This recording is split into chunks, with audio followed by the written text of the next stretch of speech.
So the central question that we want to ask in my lab is how can we use all these data sets that we have? How can we use the vaccine studies from the past decades, from different people, different study locations, different vaccines that were administered, and predict your specific response? But it gets even more complicated because when we get exposed to a virus like COVID-19 or influenza, which is what I'll talk about today, we don't just make one antibody against it, we make hundreds. And these antibodies are constantly evolving in a very dynamic way.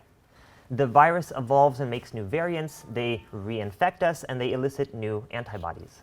Old viruses go away, and so do old antibodies, and this whole process is very dynamic, so that in this room, each of us will have a somewhat different antibody response. And what we want to know is how do those antibodies act? How do all the different antibodies that you have work against the prior viruses that we've seen, the current viruses that we have circulating today, and of course, the future viruses that will emerge eventually. And we just marvel and we gaze and we ask, well, how complex can it be? What are the limits of what these antibody responses can look like? And so to answer these questions, what we really want to do is be able to assess your antibody response against as many viruses as possible here on this x-axis. We would love to have tens of thousands of different viruses at least in order to understand what's the scope and the limit. Can you get antibodies that are strong against everything all at once, or is it always some limit to how far you can go? So every study out there looks at a slightly different set of viruses. And this is either a detriment or, as we'll see in a second, either a brilliant strategy that we have used to explore the space of what is out there. So that's the biggest question, is we want to know how do your antibodies react against different viruses. But of course, to do that, we have to look at the samples that we have. And every single antibody response out there is unique. So every person in this room, even if you take your antibody response right now, and we measure it again 2 months later, 6 months, 1 year later, it'll be different every time. So what we have here is this challenge where we only have just a few measurements on these very complex curves. And we essentially can take a point that measures your antibody response against just a few places on this curve, and from that we have to extrapolate the full complex response. Or mathematically, the way we think about it is we're really missing a lot of data. We would love to know from the limited amount that we have, from everyone's local response, their specific response to these viruses, someone else's response to those viruses, how we can take these individual words and paint the full story and read the full book of how our antibodies respond. So that's a challenge, and that's what I want to talk to you about today. I'll introduce this very nice method that we just developed to predict new virus behavior, not just their values, but even the error or the uncertainty of our behaviors with them, and how we use this to start to combine the various data sets that we have, the decades and decades of vaccine studies that are already out there. And then I'll show you how we can use this type of method in order to predict the future and really see how people's vaccine responses change over time. This is what we're doing in my lab at the moment. I want to show you what 2 example data sets look like from a very high-level viewpoint, where here are 2 different antibody virus studies, the first one at the top, the second one down here. Each of them measure different antibody responses against many different variants of, in this case, influenza. So you can think about it as the virus that's circulating this year and last year and the year before that, on and on and on. And another data set looks at different variants. Each of these squares represents some measurement that I'm just, for simplicity, hiding of how every antibody response is able to bind and neutralize a specific variant of the virus. And so we have all these data sets. And what I'm emphasizing here is that sometimes variants are measured in both data sets, so we know how they act across studies. But sometimes you have very unique data sets. The grays are only measured at the top. The greens are only measured here at the bottom. And traditionally, people have looked at these studies and said, well, if we want to combine data, if we want to harness all the information that we have, let's, of course, focus on the blue viruses that we can look between studies. And now we can combine all the hundreds of different antibody responses here that I'm not showing, all the hundreds that are up there, and all of a sudden we get to thousands. But the problem is that when you think about data set number 3 and 4 and 5, each of which have their own set of viruses that they examine, very quickly you get to the point where there is no more overlap, where everybody is just looking at somewhat different viruses, and you can't compare apples to oranges directly.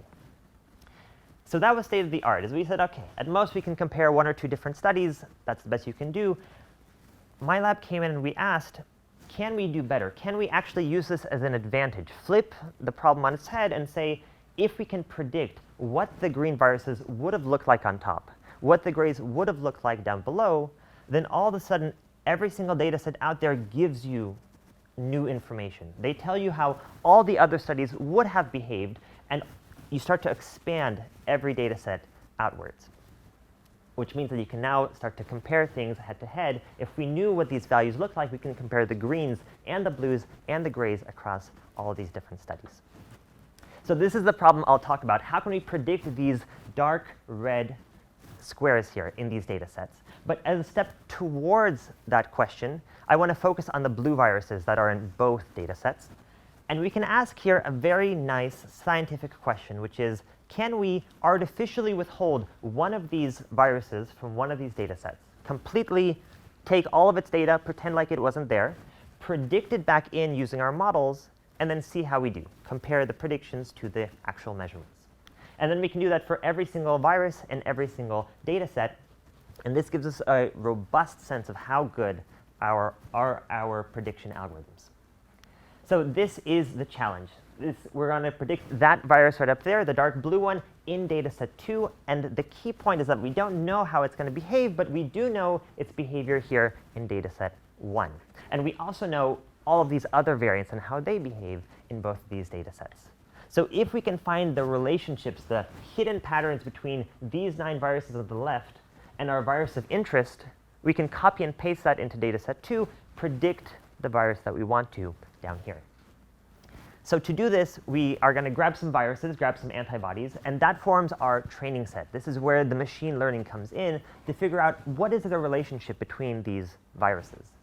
We use what's called decision trees. It's a fun form of machine learning. I won't get into the details other than to mention it's very fast and it's very interpretable. So if you tell me how any antibody response here behaves against these 5 viruses, then the output of the model is how the same antibody response inhibits the virus of interest, exactly what we want to be able to predict. And we can grab all the other antibodies that we haven't used. That forms our training set, the one that we use to cross-validate, to see how does the model do against new data it hasn't seen before. What is its error in this context? And we'll do this hundreds of times because a priori we don't know exactly what are the right viruses that we need in order to predict our virus of interest. It could be those 5, it could be another 5. We grab and we grab and we grab, and we let our computational clusters run and run and run. And they eventually find the best scenarios that we can, the most predictive elements in dataset 1. And that's what we'll use in dataset 2 in order to actually predict what these values look like from the data that we have. So this was, again, state of the art 2 years ago. The best that you can do is you can go through these data sets. You can predict what things look like. But there's a key missing piece here that you need in order to make these predictions useful. And this is like a very general statement. To make any prediction useful, you can't just give somebody the predicted value. You must give them a sense of what is the error of that value. So if you would let me just for a second peek behind the curtain and see what these values were that we're trying to predict, we can plot them against the predictions, see how far off we are, and get a sense of how well did we do. We, of course, don't have these values, so we can't know that. But there's a key difference here between the training error that we used for our model, all of which was done in dataset 1. We created this model, we trained it, and we saw how well it did in dataset 1. And then we applied it here to dataset 2, where we calculated its actual error. And there are cases where the training error can be fantastically low, and the actual error can be much higher. Maybe this is children data that we're using to predict adult data, and they just behave fundamentally differently. Or maybe we have a very clean data set up here and a very noisy one down here. So our model works fantastically on the clean data, and then when we apply it, we just see it no longer works because the data sets just don't jive with one another. And so we need to have a sense of, are these data sets the same? Can we combine them? Can we predict with high accuracy? Or are they fundamentally different? And so that was the big challenge here. How can we take a model that we train in one data set, and we can even test it a little bit in one data set, but predict how well it behaves in a second data set where, of course, we don't have the information we need to directly assess that? I love this question. It was such a fun problem, and we banged our head against it for a good long while. I always believe in collaboration as the key towards solving any problem, and I can bang my head, but eventually what really triggers solutions is just talking to the right person with the right expertise. So I reached out to computer science collaborators who I had. Person pointed me to a person, pointed me to a person, and once I found this right collaborator, we solved the problem in 2 weeks. So it's all like, it's worth spending the 2 months just finding the right person to solve the problem. So what we said is, let's for a second, ironically enough, ignore the virus that we're interested in. Let's focus on the other 9 viruses here. And let's ask the same question once again. Take one of these viruses, like the third one here, predict it from dataset 1 to dataset 2. And we can ask, how well do we do? We know at this point both the measurements and our predictions. We can compare them head to head. We can do the training error and the actual error for this model, because we know all that for this specific virus. And if we do that for every single one of these variants, predicting it from dataset 1 to dataset 2, then we get a general relationship, what we're calling the transferability of information between these two data sets. It tells us, formally speaking, how does training error in one context translate into testing error or actual error in the other one. And so with that relationship found, we can go back to our virus of interest and say, with its training error that we can compute in dataset 1, what happens when we plug that training error in, get out its actual error in dataset 2 for the virus of interest? So what we end up with at the end of the day is a model that doesn't just give us a number, like here is what I think the value would have been. It also tells us, and I'm very confident in this value. Or in some cases, it tells us, I don't really know, but here's my best guess. And it's like, it's like ChatGPT coming up to you and saying exactly that. Like, I am not sure about this particular one, but here's my best guess, which is much better than a completely confident BS answer in one case and a completely confident accurate answer in the other case. You want to be able to distinguish and know when you can trust and when you can't.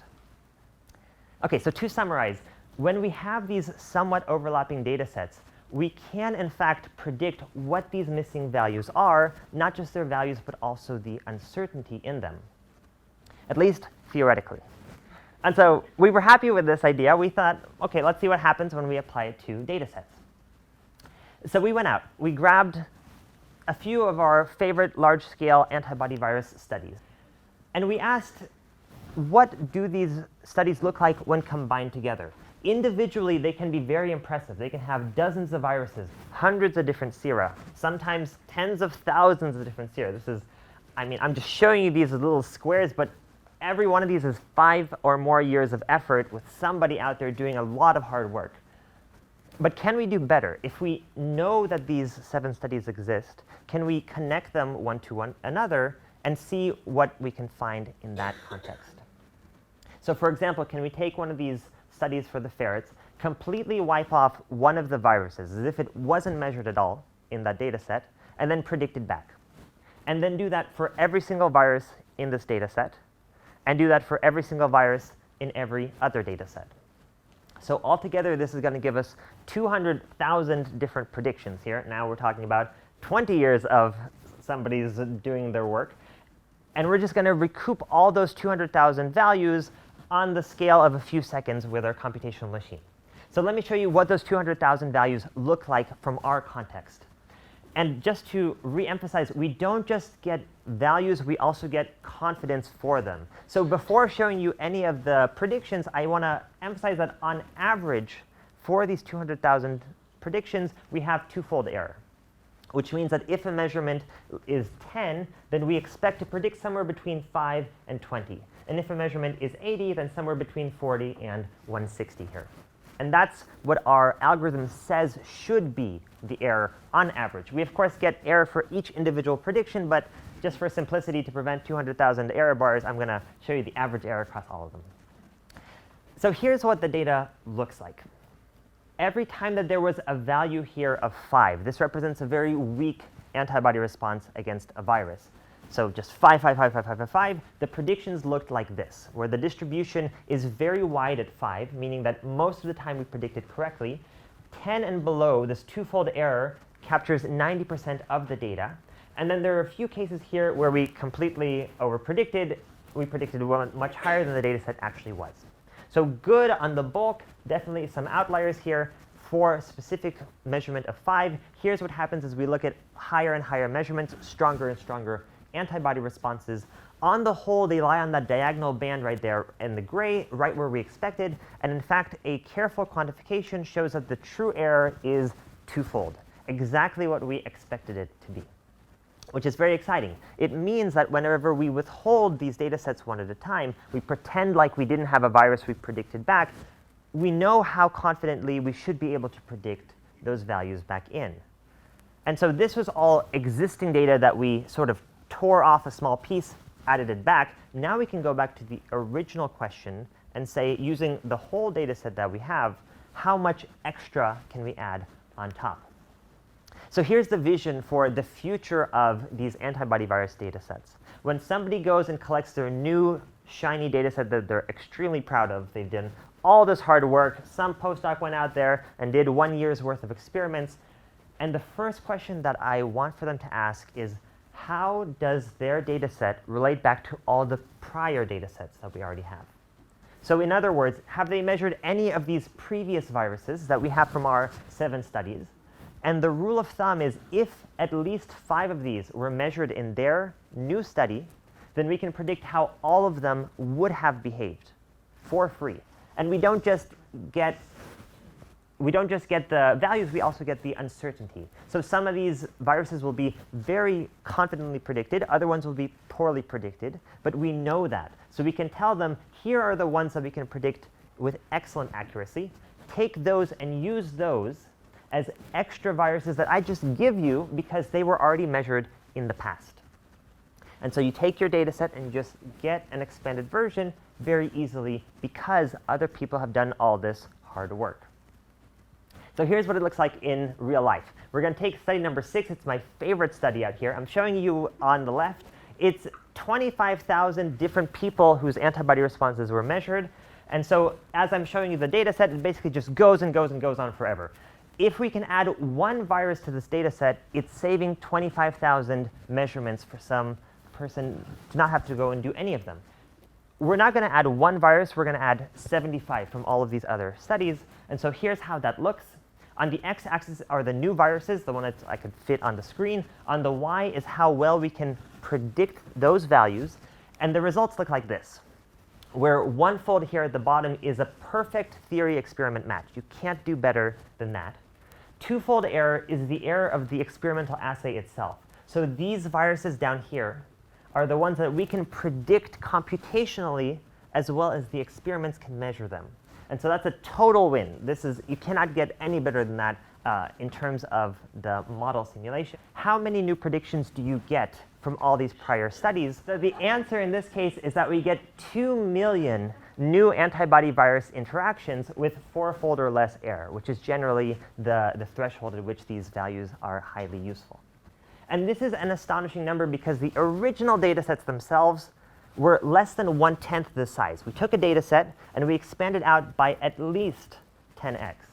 And so I really think that this is an idea that is worth fighting for, where every experiment that we do from here on out has the effect, the outsized effect of as if a giant step is happening that's at least 10-fold that amount of experiments.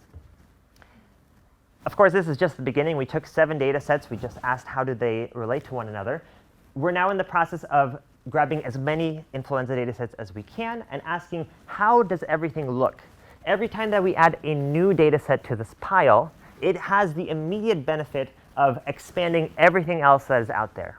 And in return, it gets expanded by all of them. So it's a very beneficial system where you just throw in as much stuff as you can, you see what pops out, and everybody's kind of happy to join the system. We're totally communist in this kind of model here. So we're asking, what happens as we add new data sets? What insights can we pull out here? And we're not just thinking about new data sets in the same way that we've done. We're really asking what happens if we think about new assays, not just binding, but also neutralization or inhibition. If we think about other viruses, not just influenza, but COVID, HIV, whichever viruses we have data sets for, how can we combine them together?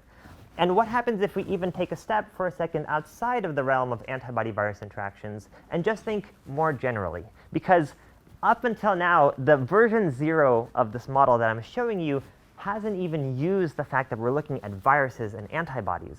And we're now using those features specifically in our model to make even better predictions. But as it stands here, we can combine any data sets. So it can be cancer cell line and different therapies, or it can be one protein binding to another protein. And as long as you have two different things that are varying in your experiments, and you have many different experiments either in one lab or across the world, we can combine them and let everybody benefit everybody else.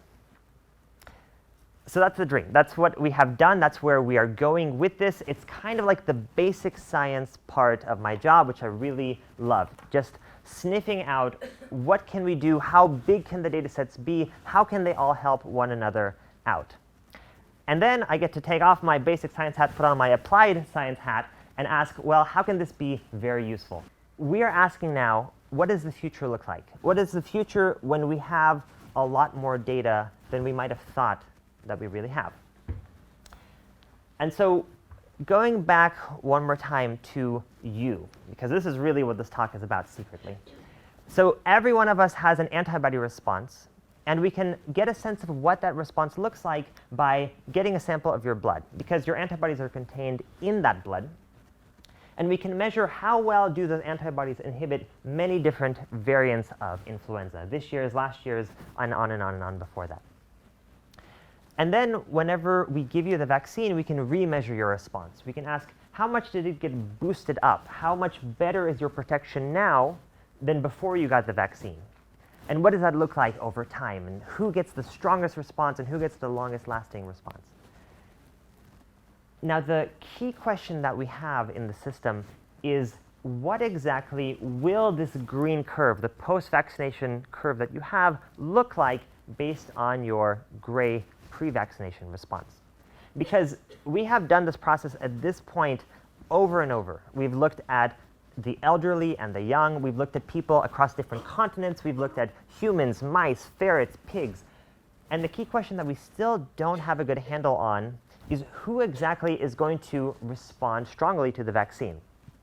Because sometimes when we do this process, we see that people have almost the exact same green and gray curves, meaning that almost nothing happened. You got the vaccine, but it didn't really do anything for you, compared to somebody else who got a wonderful response.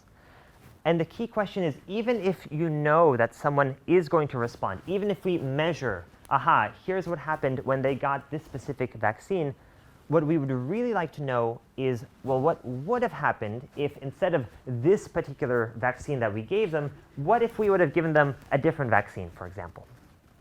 Because there are dozens of different strains of influenza circulating around the world. Each of them could be our vaccine strain. And there are currently no ways to compare the green versus the orange responses head to head. No models exist to be able to do that. So the time is right to be asking these types of questions because the number of data sets are exploding. When people look at the pre and the post-vaccination responses against many different viruses for many different people. And these are just little snippets of these humongous data sets that we have. We have dozens and dozens of them emerging each year. And so if we can learn what happens in one of these contexts, take any vaccine study, any 10 vaccine studies, can we predict what happens in the other cases? And the reason that this hasn't been done at the moment is because the data sets actually look like this, where these dark red columns represent missing values. In the top data set, they only measured blue, green, and gold. In the next one, they only measured the teal, the green, and the orange. And so if you have these types of data sets, you have no choice. You can't make a model based on the blue, the green, and the gold viruses and use that in any of these other studies because you're missing some of this key information that you would need to apply that model. So the first step, the enabling step in all of these methods, is to take these data sets and to expand each of them out using the method that I just discussed to get something that looks like this, where now every data set is measured against the same expanded set of viruses. And now for the first time, we can ask, can we learn the rules of the game in one of these contexts and apply it in these other settings? So what my lab is working on is to create these models of different vaccines that we have. Pretty much any vaccine that you can find a data set for, we're going to make a model for it. And then we can compare, how does one person look like if they would get vaccine A versus vaccine B? And not just look like at a one time point. Experiments oftentimes measure the response 1 month post-vaccination, which is the peak response. So you get the vaccine, and then 1 month later, you're at your maximum. And that's pretty much what a lot of people care about. They want a very strong response. But if that response crashes down 2 weeks later versus if that response stays high for a year, that's very different in terms of the protection that we receive. So the few studies, the 5% of studies out there who go that extra distance and they ask what happens in the long term, we're using those to predict what happens for all the other studies in terms of their time dynamics. Can we predict the time response and see who, in general, will respond give a durable response and who will have a transient response? And if we now have all these different models of different vaccines, then we can ask, well, for your specific response, which vaccine should we give you? Is it A, B, C, or D? And for me, maybe it'll be A, and for you, maybe it'll be B, and somebody else will require C. But if we know that beforehand, then we can do a step towards more personalized vaccines, where people are given the vaccine that's best for their specific response. So if we had 2 or 3 possibilities every season, how much better would the vaccine responses be? That's what we're trying to quantify. So the type of vaccine studies that we're doing now are really cool. Before, in the past, it's been, here's the vaccine that everybody gets in the northern hemisphere for flu. Everybody just gets it, and we measure people's responses. Now we're asking, for the first time this fall, we're asking, what happens if 50% of people get vaccine 1, but the other 50% get vaccine 2? Because if we can predict all of those responses in silico, then we can do something computationally that nobody can ever do experimentally, which is predict in the same person what would have happened if they would have gone down one path with one vaccine or the other. Because experimentally, as soon as you give somebody one vaccine, you can't go back and give them the other one. They're a different person now. But we can ask, aha, here's what would have happened with one versus the other. And my favorite part of all of this modeling goes back to the basic science. I can't help it. It's the fact that these models, at the end of the day, are really interpretable. Everything that we do in the lab stems in the question of, you don't have some machine learning box that you can't dig inside, but you can actually open it up and say, what are we predicting? Who makes the longest responses? Who makes the strongest responses or the broadest ones? What features is it that dictate long versus strong versus broad? And how can we nudge other people towards those same types of responses? So in other words, what are the rules that we can learn to make better vaccines that work better for everyone? So just to summarize, it all goes back to the same question I asked at the very beginning. How can we take these data sets that we have and help to predict the future? Really just harnessing and leveraging the past in order to predict future responses. And I think this is really important, because the mentality that we have today is that we're rushing through and making all these new data sets so rapidly that do we even need to focus on the past, because the next experiments will be even bigger and bigger and bigger. And I would argue that that is absolutely true. I mean, the next ones will be larger, no doubt about it. But no single lab can ever output more information than the sum of all the labs from all the past decades. That is just orders of magnitude more information. And so I really think that it's one of those cases where we should cherish all the information that we've had and use that to carry us forward here into the future. Okay, and with that, I'd like to thank you all very much, and I'm happy to answer any questions.